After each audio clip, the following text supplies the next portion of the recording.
በ33ኛ ሳምንት ተጠባቂ ጨዋታ ዩናይትድ ከሜዳው ውጪ ተጉዞ እንግዲህ ስታንፎርድ ብሪጅ ላይ ቼልሲን ይገጥማል። ዩናይትድ ቼልሲን ለመጨረሻ ጊዜ ሲያሸንፍ ኦሌ ጉናር ሶልሻየር አሰልጣኝ በነበሩበት ታይም በፈረንጆቹ 2020 ነበር። በዛም ታይም እንግዲህ በማጉዌር እና በማርሻል ጎል 2-0 ማሸነፍ ችለናል። ከዛ በኋላ ከተደረጉ 5 ጨዋታዎች ዩናይትድ የትኛውንም ጨዋታ ማሸነፍ አልቻለም። በሶስቱ አቻ ሲላዩ ሁለቱን ተሸንፈዋል። በዚህኛው ጨዋታ የማይክል ካሪክ ቡድን ምን ሊያስመለክተን ይችላል? ላለፉት 3 ከሜዳው ውጪ ጨዋታዎች የማይክል ካሪክ ቡድን ምንም አይነት ጨዋታዎችን ማሸነፍ እየቻለ አይደለም። ከዛ በተጨማሪ ደግሞ ሶስቱንም ተከላካዮች እንግዲህ በዚህ ሰዓት ላይ ማይክል ካሪክ እንዳጣ ተነግሯል። ሁለቱ የማጉዌር ቀይና የማርቲኔዝ ቀይ የማይረሳ ነው። ሌኒሮ ደግሞ ባለቀ ሰዓት እንግዲህ ጉዳት እንዳስተናገረ ከተነገረ በኋላ ዩናይትድ ሶስቱንም ተከላካዮች አጥቶ በሄቨን እና ምናልባትም በሉክሾ ሊጮት እንደሚችል እንግዲህ እየተነገረ ነው። በስታንፎርድ ብሪጅ ስለሚደረገው ስለ ዩናይትድ እና ስለ ቼልሲ ጨዋታ የተወሰነ ነገር እናነሳለን። ስለ ዩናይትድ የተከላካይ ክፍልም በዚህኛው ቪዲዮ እናነሳለን። ለዚህ ቻናል ግን አዲስ ከሆናችሁ ሰብስክራይብ ማድረግ እንዳይረሳ። ወደ ቪዲዮው እንሂድ።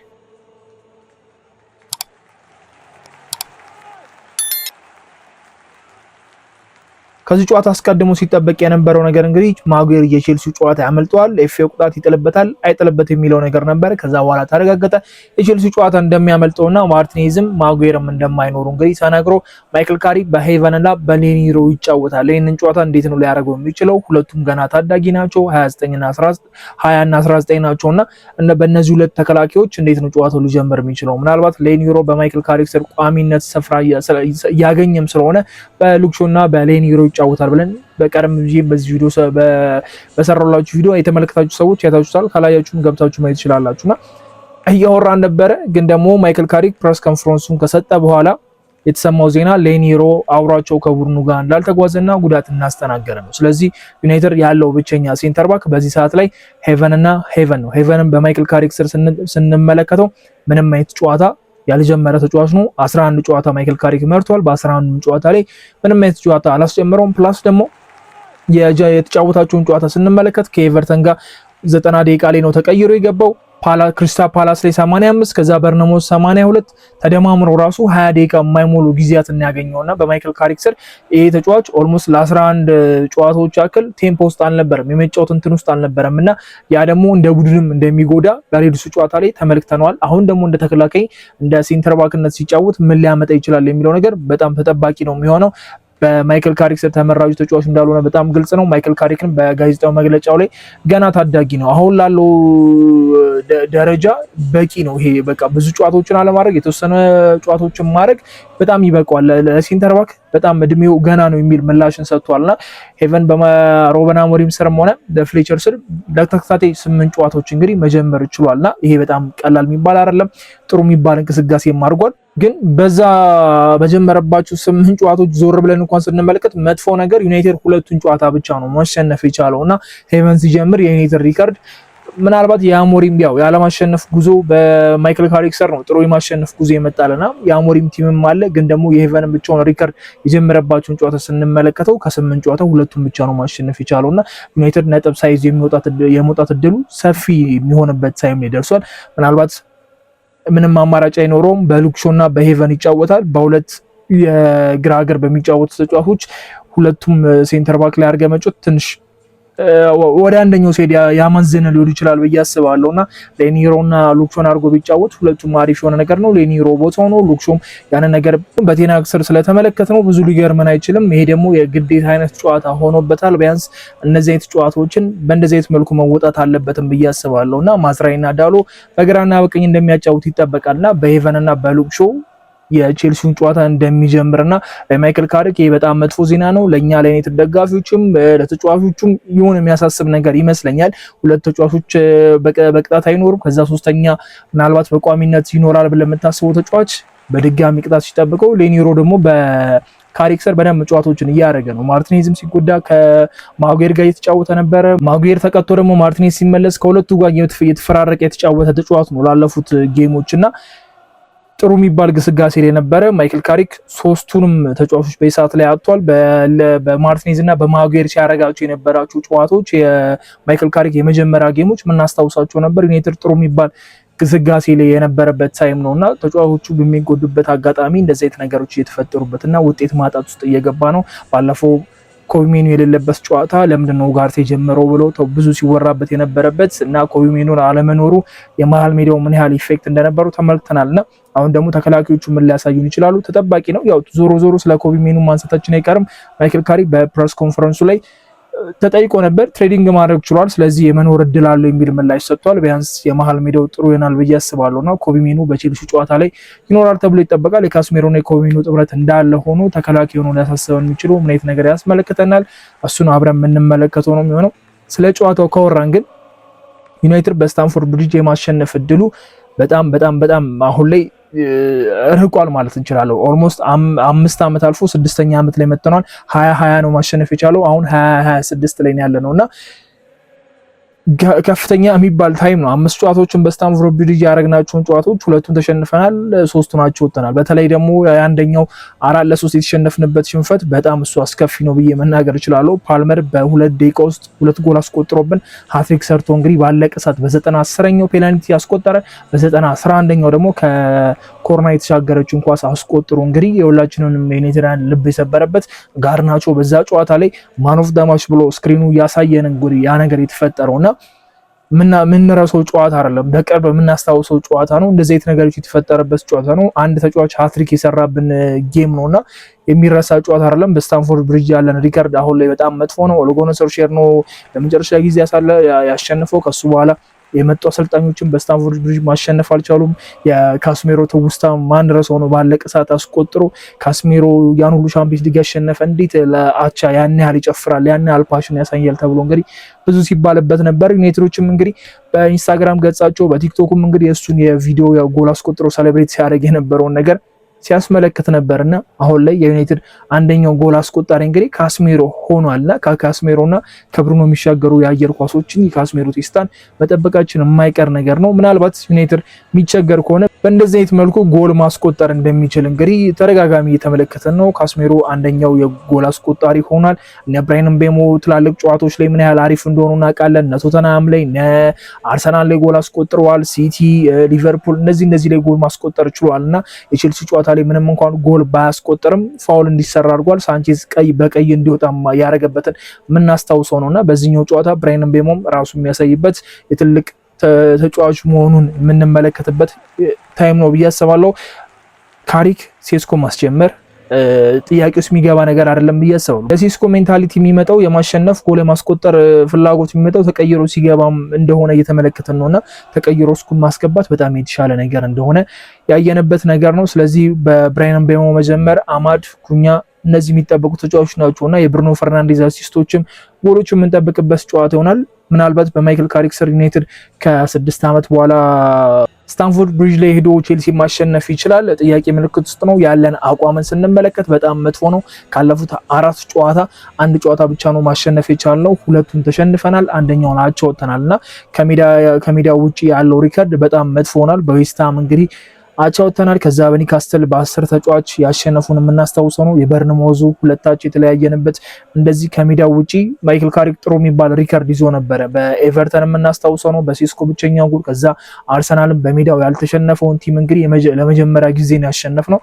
አሁን ነው በቅርብ ነው እንግዲህ በርንሞዝ ሁለተኛ ከኛ ቀጥሎ ማሸነፍ የቻለውና ጥሩ የሚባል ሪከርድ የነበረው ቲም እንግዲህ አሁን ላይ መጥፎ የሚባል ከሜዳው ውጭ ያለው ሪከርድ ልክ እንደ አሞሪም መጥፎ እየሆነ እየመጣ ነውና ማይክል ካሪክ ከሜዳው ውጭ ያለው ሪከርድ አሁንም 4ኛ ጨዋታ ከሜዳው ውጭ ሳያሸንፍ መሄድ ይችላል የሚለው ነገር አብረን የምንመለከተው ነው። የባለፈው ጨዋታ በጣም አሪፍ ነበረ። ቼልሲ ለተከታታይ 3 ጨዋታዎች ተሸንፏል በፕሪሚየር ሊጉ። ሁለቱም በሜዳው ነው ያደረጋቸው። ይህን ስንመለከት በሜዳው ያለው ሪከርድ እሱም መጥፎ እየሆነ መጥቷል። በፕሪሚየር ሊጉ 3 ጨዋታ መሸነፍ ከባድ ነው። የቼልሲና ዩናይትድን ፉክክር እናውቀዋለን። ጨዋታው ቀላል አይደለም። የቼልሲ አቋም አሁን ምንም ወረድ እንኳን ቢልም ዩናይትድ ከሱ ደረጃ የተሻለ ቢቀመጥም ያለፏቸውን ጨዋታዎች ስንመለከት ኦልሞስት ተመሳሳይ የሆነ ቦታ ላይ ልናስቀምጣቸው እንችላለን። ምንም እንኳን ዩናይትዶች ካለፉት 3 ጨዋታ የተሻለ ፖይንት አግኝቷል ብለን መናገር እንችላለን። ዩናይትድ 1 ነጥብ አግኝቷል። 3 ነጥብም ያሸነፈበት ጨዋታ ማንሳት እንችላለን። ቼልሲ ግን ምንም አይነት ነጥቦችን ከ3ቱም ጨዋታ ማግኘት አልቻለም። ግን ደረጃችን እየተቀራረበ ነው። ሁለታችንም የምንጫወተው ለቻምፒየንስ ሊግ ነው። ዩናይትድ አሁን ጥሩ የሚባል ቦታ ላይ ነው የተቀመጠው። ሁለቱ ከዋንጫ ለሚፎካከሩ ቲሞች ዝቅ ብሎ ሶስተኛ ላይ ተቀምጦ ከዛ ፊላም በጎል በልጦ ሊቨርፑልን በ3 ጎል ከዛ ቼልሲን በ7 በኢንፎርድ እነዚህ ቲሞች እንግዲህ የሚቀጥሉ ናቸውና አሪፍ የሚባል ርቀት አለው። ከቼልሲ ጋር ያለው የነጥብ ልዩነት 7 ነው። ዩናይትዶች ሊቨርፑል የሚያሸንፍ ከሆነ ስለሚቀርባቸው ከዚህ ጨዋታ ነጥብ መያዝ ፊላም ከፊታቸው ሄዶ ሶስተኛ ቦታ ላይ ስለሚቀመጥ ማይክል ካሪክ ይሄንን እድል አሳልፎ ላለመስጠት ይሄንን ጨዋታ በምን አይነት መልኩ ያሸንፋል፣ በምን አይነት መልኩ ይከላከላል፣ በምን አይነት መልኩ ያጠቃል የሚለውን ነገር የምንመለከትበት ይመስለኛል። ያለፉት ጨዋታ ሲያስወቅሰው ስለነበረ ማይክል ካሪክ ይሄንን ነገር መቀየር አለበት ብዬ አስባለሁና ትላልቅ ጨዋታዎች ላይ ቢያንስ ብዙ ሲባልበት የነበረው ነገር ትላልቅ ጨዋታዎች ላይ የተሻለ ቲም ነው፣ ግን ደግሞ ትናንሾች ላይ በሎ ብሎክ የሚጫወቱ ቲሞች ላይ አሪፍ አይደለም ዩናይትድ እየተባለ ነው። በማይክል ካሪክ ስር ብቻ አይደለም፣ ይሄ ለረጅም ጊዜ ያየነው ቲም ነው። በሎ ብሎክ ሲጫወት ዩናይትድ ይከብዳል። ዩናይትድ ብቻ ሳይሆን ዓለም ላይ በሙላ በሎ ብሎክ የሚጫወቱ ቡድኖች ጎል እንዲቆጠርባቸው በቀላሉ የማይፈቅዱ ቡድኖች ናቸውና ያንን ነገር ለመስበር በጣም ትልቅ ስራ ነው የሚጠብቀውና ዩናይትዶች ከትላልቆቹ ጋር ሲጫወቱ ጎል ለማስቆጠር ይቀላቸዋል፣ ለመጫወትም ይቀላቸዋል። ካውንተር በደንብ አይተናል። የሲቲ ጨዋታ ላይ ኳስ ለቆለት ለፔፕ ምን ሲያደርግ እንደነበረ ከዛ የአርሰናሉን ጨዋታ ላይ ተመልክተናል። በተመሳሳይ መልኩ ከረፍት በኋላ ምንም እንኳን ኳሱን ራሳችን ተቆጣጥረን እንደልባችን የተጫወት ነው ቢሆኑ የሲቲ ጨዋታ ግን በጣም የምናነሳው ነው። በቶተንሃም አሪፍ ተንቀሳቅሷልና የካውንተር ሁኔታው ለዩናይትድ አመቺ ነው። ተጫዋቾቹም ፈጣን ናቸው። አማድ ነው፣ በሞንበቦ ነው፣ ኩኛ እንዴት ሲሮጥ እንደሆነ ሴስኮም ተቀይሮ ሲገባ ይሮጣል። ብሩኖ ነው። እነዚህ ፊት ለፊት ላይ ያሉት በጣም ሯጮች ናቸው ብለን መናገር እንችላለን። ለካውንተር የሚመች አጫወታለን። ግን ደግሞ እነዛን ጨዋታዎች ስናሸነፍ በካውንተር ለመጫወት ቢያንስ እነ ማጉየር ነበሩ፣ እነ ማዝራዊ፣ እነ ማርቲኔዝ ነበሩ፣ ሌኒሮ ነበሩ፣ የአየር ኳሶች ሊያሸንፉልን የሚችሉ። አሁን ስንመለከተው ሄቨን ትንሽ በቁመት ሻል ያለ ነው ከሉክሾ የአየር ኳሶችን ለማሸነፍ ይቸገራል። ቼልሲዎች የአየር ኳሶች ለመጫወት ይሞክራሉ፣ በጣም ግልጽ ነው። የሄቨንን ስስጎን የሉክሾን ስስጎን ለመፈለግ በጣም ይሞክራሉ ብዬ አስባለሁና ከክንፍ ውጪ በመሃል የሚያጠቁት መንገድ በጣም ይበዛል ብዬ አስባለሁና ካስሜሮና ኮሚኑ ስራቸው የሚሰሩበት ከጎሉ መቅረብ ይልቅ ወደ ተከላካዮቹ መቅረብ ሞር የሚያበዙበት ታይም ነው ብዬ አስባለሁና ዩናይትድ ካውንተር የመጮት እድል ካለው ይህንን ጨዋታ በቀላሉ ማሸነፍ ይችላለን ብዬ አስባለሁ። የቼልሲ ተከላካይ የምናውቀው ነው። ሳንቼዝም ግብ ጠባቂያቸው ስህተት የሚያበዛና ጎሎች በቀላሉ የሚቆጠርበት ግብ ጠባቂ እንደሆነ እናውቃለን እና የቼልሲን አድቫንቴጅ ማይክል ካሪክ መጠቀም ያለበት ታይም ነው።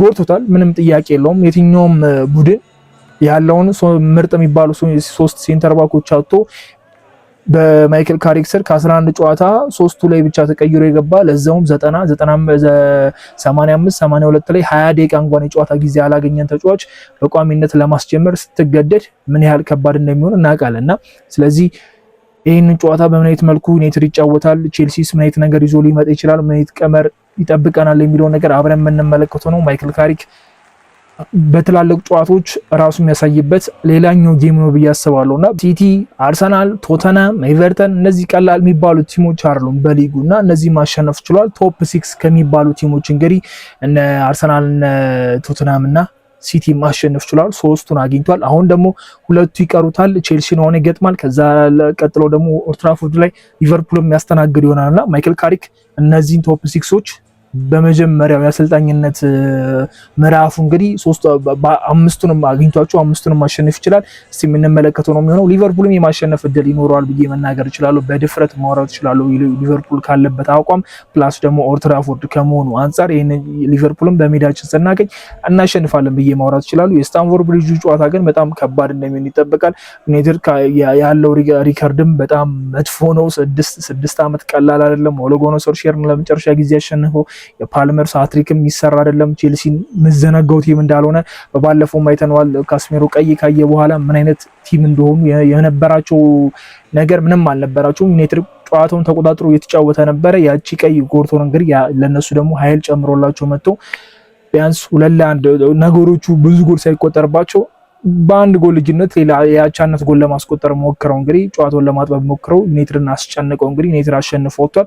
በዚህኛው ጨዋታ ግን ቼልሲዎች ይሳሳታሉ ተብሎ አይጠበቅም። ሁለቱም ስንመለከታቸው ግን የቼልሲ የቀይ ሪከርድ በፕሪሚየር ሊጉ በጣም የሚገርም ነው። ቼልሲዎች መደዳውን እንደውም ቀይ ያዩ ነበር። ቋሚ 11 የሚሰራ ቀይ ያላቸው እየተባለ እንግዲህ እያፌዝባቸው ነበር። አሁን ዩናይትድ ራሱ ሌላ የቀይ ሰለባ ሆነ። ተከታታይ ሁለት ጨዋታ ቀላል አይደለም። ለዚህኛው ሶስተኛው ጨዋታስ ምን ሊመለከት ይችላል? ትልቅ ጨዋታ ነው።